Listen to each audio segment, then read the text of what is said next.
ये देखिए, ये फ्रेंड्स मैंने एक कबर्ड बनवाई है, क्योंकि मेरे पास पहले ना एक ही कबर्ड थी और एक ही में सारा सामान सब कुछ मैनेज करना ना थोड़ा टिपिकल हो रहा था, नहीं हो पा रहा था।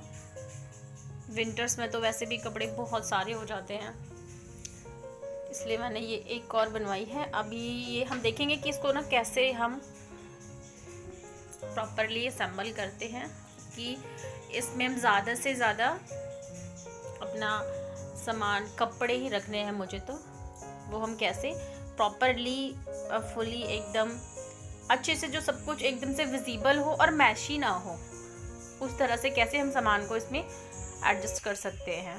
तो स्टार्ट करते हैं। पहले मैं इसमें जो भी ये सेल्फ्स हैं इस पे मैं एक प्लास्टिक शीट डालूँगी, क्योंकि उससे थोड़ा सा अच्छा लगता है और सुंदर भी लगती है कबर्ड ना।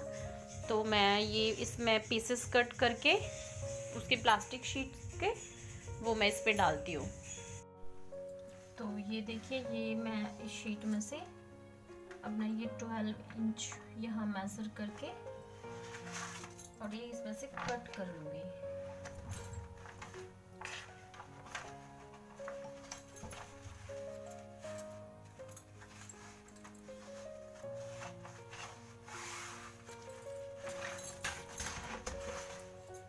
जो एक्स्ट्रा है उसको निकालूंगी, कहीं और यूज आ जाएगा ये। और इस तरह से पीसेस कट करके मैं जितने भी इसके अंदर 5 सेल्स हैं सब में लगा दूंगी। इससे क्या होता है ना कि एक तो क्लीनिंग में थोड़ी इजी होती है, जो सेल्स होती है वो गंदी नहीं होती है। दूसरा, अगर कभी कुछ गिर भी जाता है तो वो सिर्फ इस शीट पर गिरता है और जो सेल्स है हमारी कबर्ड वो गंदी नहीं होती और देखने में भी अच्छा लगता है। तो ये मेरी आ गई है इसमें प्रॉपर। अभी चलते हैं हम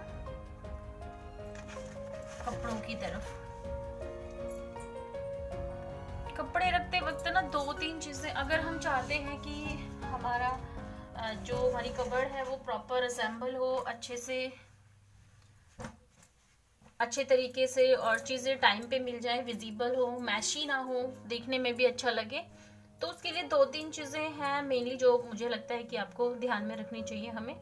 जस्ट लाइक कि अपने कपड़ों का फोल्ड आप जितनी आपकी डेप्थ है ना कबर्ड की उसके अकॉर्डिंग करो। जैसे कि मेरी पहली वाली उसकी डेप्थ ज़्यादा थी, 18 थी, तो मैं ये इस तरह से थोड़ा सा फोल्ड को लंबा कर देती थी, ताकि ना जो बाहर जो स्पेस बच रहा है उसमें फोल्ड, कपड़े की फोल्ड रखने के बाद भी वो स्पेस ना बचे, वो स्पेस भी हमारा यूज में आ जाए। तो मैं इस तरह से पहले फोल्ड करती थी, लेकिन इसकी मैंने डेप्थ जैसे कि कम रखवाई है और मैं अगर ऐसे करती हूँ तो फिर ये शायद बाहर तक निकले, तो इसलिए ना मैं इसको इस तरह से फोल्ड करूँगी अब की बारी, ताकि हमारा पूरा स्पेस भी यूज में आ जाए और बाहर भी एक्स्ट्रा ना बचे। तो कपड़ों को उस तरह से, इसी तरह से फोल्ड कीजिए कि वो पूरा स्पेस ऑक्यूपाई कर ले और बाहर भी एक्स्ट्रा स्पेस ना बचे और कपड़े देखने में भी अच्छे से प्रॉपर तरीके से रखे हुए हों। एक कपड़े रखते वक्त ना इस चीज का भी ध्यान रखें, अगर आप चाहते हैं कि हमारी कपड़ सुंदर हो, टाइम पे चीजें सब मिल जाएं जब हम, क्योंकि मोस्ट ऑफ सुबह सुबह इतनी हरी भरी होती है ना कि बस लगता है कि ना फटाफट सारी चीजें सामने आ जाए। तो क्या करे कि ना मैं तो यही करती हूँ कि मैं सबके एक तो जो कपड़े हैं ना वो जिस टाइप के हैं उसी तरह के कपड़े इकट्ठे करके एक उनकी कंप्लीट रो बनाती हूँ। जस्ट लाइक कि पैंट्स है जो सारी, वो मैं सारी ना उनकी एक रो बनाती हूँ, जो इनकी फादर की है, मेरे हस्बैंड की, तो उनकी सारी पैंट्स की मैं एक ही रो में सारी रखती हूँ। उसमें मैं शर्ट वगैरह मिक्स नहीं करती, क्योंकि क्या होता है ना कि अगर हम इस तरह से रखते हैं ना तो सभी कपड़ों का वॉल्यूम अलग होता है और फोल्ड भी जब हम बनाते हैं तो सबका अलग अलग तरीके से होता है, तो वो कहीं ना प्रॉपर तरीके से असेंबल हो नहीं पाते हैं।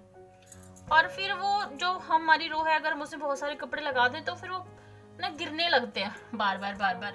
लेकिन अगर हम इस तरह से करते हैं कि जस्ट लाइक कि एक रो में पूरी हमने पैंट्स रखी है, तो वो देखने में भी अच्छी लगती है और दूसरा वो ना गिरती भी नहीं है। तो ये देखो, ये मैंने इस साइड में ये अपने एक रो रख ली है बना के। और इसके बाद मैं ये रखूंगी सारे एक साथ, पूरे सारे वूलन स्टॉल्स अपने। और ये यहाँ मैंने रख दिए हैं सारे ये वूलन्स इस साइड अपने कुर्ते। ये नीचे वाला जो सेक्शन है ये मैं रखूंगी सारे अपने हस्बैंड के कपड़ों का। इसमें मैं ये सारे पैंट्स, देखिए मैंने ना सारे बिल्कुल एक तरह से एक साइज में फोल्ड करके और एक ही सीक्वेंस में रखे हैं सारे। और इसके बाद ये दूसरा होगा वूलन स्वेटर्स का। और ये नेक्स्ट यहाँ पे रखूंगी सारी शर्ट्स पूरी। ये सारा शर्ट्स है।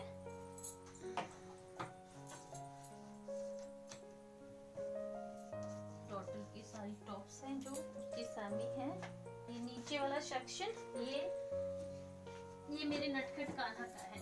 ये मैंने उसकी सारी पैंट्स यहाँ रख दी है। कटवा दी है उसकी सारी shirts and T shirts.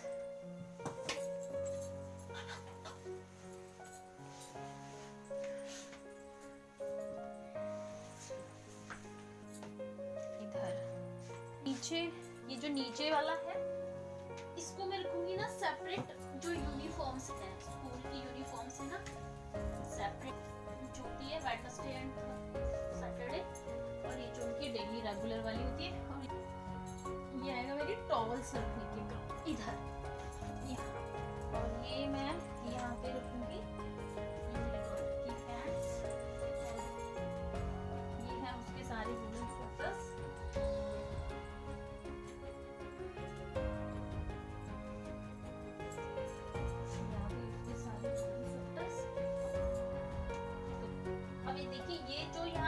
Space बचा हुआ है ना, हम इसको भी कैसे यूज में लेते हैं। यहाँ मैं कुछ फोल्ड करके रख दूंगी जो गर्म वाले लोअर है, क्योंकि ये ऐसे कपड़े होते हैं कुछ की टॉप की तरह भी फोल्ड करो।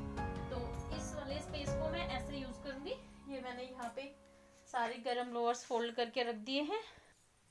और नीचे भी मैं ये ऐसे ही करूंगी जो मेरे बेटे का है। ये इसमें मैंने इसको ये गरम लोअर से सारे फोल्ड करके ये स्पेस पूरा आ जाएगा यूज में, कोई दिक्कत भी नहीं होगी कपड़ों में। तो ये मेरी हो गई है पूरी कबर्ड एकदम सेट। इसमें मैंने ये सेक्शन ये मेरे हस्बैंड का, ये मेरी डॉटर का और ये मेरे बेटे का। और जो नीचे है वो है स्कूल यूनिफॉर्म्स का। है कि एक तो जब सबके सेक्शंस अलग अलग होते हैं ना, तो किसी को दिक्कत नहीं होती कि सारे कपड़े ढूंढो, सारे फैलाओ, कहाँ मिलेंगे जाके कपड़े हमारे। जिसको चाहिएगा वो अपने अपने कपड़े वहीं से निकाल लेता है। दूसरा एक सबसे मोटा बेनिफिट जो होता है ना, वो ये होता है कि ये पता चल जाता है कि घर में कपड़े फैलाने वाला कौन है। जिसकी रो फैली हुई होगी ना, समझो वही सबसे ज्यादा फैलाता है। कोई बताता है नहीं कि मैंने फैलाए हैं, फैला देते हैं और फिर बोल देते नहीं नहीं नहीं मैंने नहीं फैलाया, मैंने नहीं किया। तो ये तो हो गई मेरी कबर्ड पूरी असेंबल अच्छे से प्रॉपरली। और इसके बाद बचे हैं जो छोटे छोटे कपड़े होते हैं, जो सॉक्स हुए, कैप्स हुए। ये एक बड़े काम की चीज है जो मुझे लगती है कि आप जब भी मशीन लगाओ तो बहुत छोटे छोटे हमारे पास जो कपड़े होते हैं, बनियान, सॉक्स, हैंकी वगैरह, अगर हम इन्हें ना एक अलग अलग जगह सुखाते हैं तो ये बहुत सारा स्पेस ऑक्यूपाई करते हैं, लेकिन इतना स्पेस होता नहीं है। तो ये एक बड़ी अच्छी चीज है कि सारे छोटे छोटे कपड़े लो एक जगह पे और इसमें हैंग कर दो, और ये बड़ी अच्छे से सूख भी जाते हैं और एक ही जगह हमें मिल भी जाते हैं। बास्केट जो किचन पर्पस से थी और ये एक्स्ट्रा थी, तो मैंने इसको कैसे यूज किया है, ये मैं सॉक्स वगैरह रखने के लिए यूज करती हूँ। जो सारे सॉक्स हैं वो ना मैं ऐसे सबकी पेयरिंग करके और मैं इसमें सारे पेयर करके इस तरह से सारे लगा देती हूँ, ताकि किसी को भी ना कोई दिक्कत ना हो सुबह लेने में और ढूंढने में। इससे ना बच्चों को मेरी भी नीड नहीं होती कि मम्मा ही देंगी, उनको पता है कि किसकी चीज़ें कहाँ रखी हैं, किसकी कैसे। ये एक रो शिवम की है, एक रो उनके पापा की है और एक रो हम दोनों माँ बेटियों के सॉक्स की है, तो इसमें कोई दिक्कत भी नहीं होती। और इनके जो छोटे मोटे ग्लव्स हैं या सॉक्स हैं वो इस तरह से मैं इसमें असेंबल करके सबको साथ में रख देती हूँ। ये मेरी बास्केट कंप्लीट हो गई है, पूरी असेंबल हो गई है। सारे सॉक्स वगैरह बच्चों के अंडरवियर सॉक्स सारे इसमें हो गए हैं सेट। अब हम थोड़ा सा ना अलमारी को थोड़ा ऊपर से और कर लेते हैं। ये मैंने यहाँ पे हैंग कर दिया है एक टेडी इसके ऊपर, और मेरे पास एक दूसरा टेडी है वो छोटा वाला, वो भी मैं यहाँ रखूंगी इसके साथ में कि पड़ोस में ये बैठा रहेगा, दोनों एक दूसरे से बातें भी करते रहेंगे। और इसके कब से भी दूंगी मैं ये मेरे कान्हा की उसका सेविंग बॉक्स, भाई इसको पकड़ के, ये इसकी रिस्पॉन्सिबिलिटी है, इसको पकड़ के ये बैठे रहेंगे आराम से। और इसके ऊपर मैंने ये 2 लगा दिए हैं यहाँ फोटो फ्रेम, और ये हो गई है हमारी रेडी।